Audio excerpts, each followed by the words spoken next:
નમસ્કાર. શ્રી કડવીબાઈ વિરાણી કન્યા વિદ્યાલયની વિદ્યાર્થીની માર્ગી ડબરિયાના કરુણા ફાઉન્ડેશન સાથે જોડાયેલા દરેક વ્યક્તિઓને શત શત વંદન. નમસ્કાર.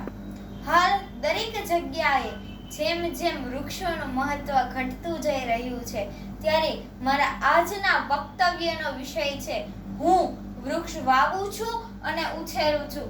કારણ કે પ્રકૃતિ માટે સુવર્ણ રૂપી આભૂષણ છે વૃક્ષ. પ્રકૃતિ માટે સુવર્ણ રૂપી આભૂષણ છે વૃક્ષ. અરે પ્રકૃતિનું તો સુવાસ છે વૃક્ષ. પ્રકૃતિની સૌંદર્યતાની સુવાસ છે વૃક્ષ.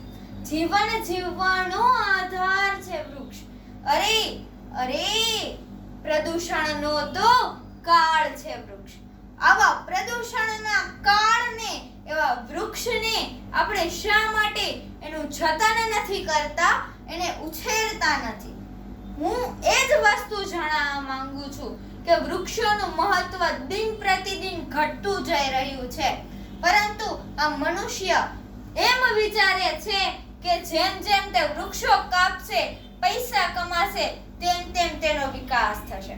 પરંતુ ના, આમાં તેનો વિકાસ નહીં પરંતુ વિનાશ થઈ રહ્યો છે. કારણ કે આ વાત આપણે કોરોના કાળ દરમિયાન સમજી જ ગયા છીએ.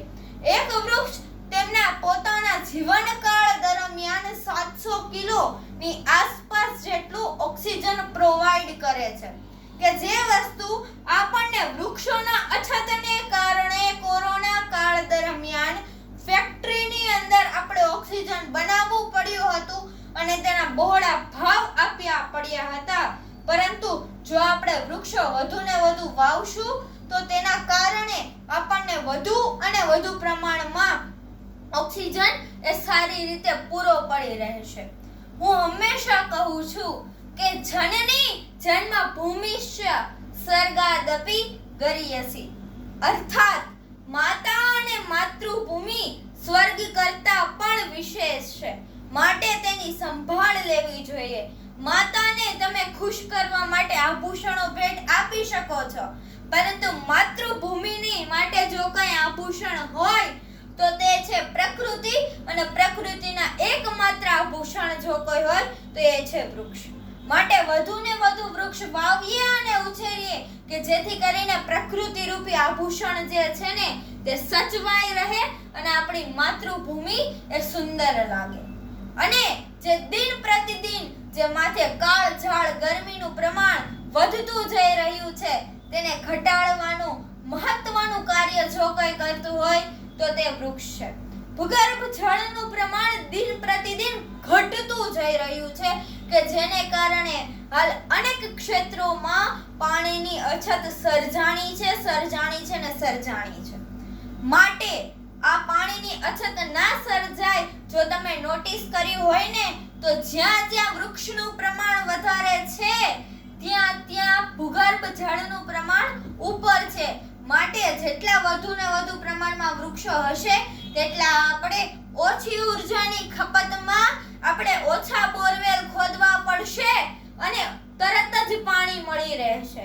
માટે વધુ ને વધુ વૃક્ષો વાવો. કારણ કે જે પક્ષીઓનો અવાજ મધુર લાગે છે ને, એ જ પક્ષીઓને રહેઠાણ પૂરું પાડવાનું જો કોઈ કાર્ય કરતું હોય તો તે એકમાત્ર ને માત્ર વૃક્ષ છે. માટે કહું છું, મનુષ્ય જ્યારે જન્મ લે છે ત્યાંથી મૃત્યુ સુધી જો તેને જરૂર પડતી હોય તો તે વૃક્ષ છે. છઠ્ઠીના દિવસે પીપળાના પાનથી લઈને મૃત્યુ સમયે તુલસીના પાન સુધી માત્ર ને માત્ર જો શેની જરૂર પડતી હોય તો તે વૃક્ષ છે. હિન્દુ પરંપરાઓ મુજબ શરીરને પંચમહાભૂતોમાં વિલીન કરવાની એક એવી પ્રક્રિયા કે જેમાં શરીરનું દહન કરવામાં આવે છે, ત્યાં પણ વૃક્ષની જરૂર છે. માટે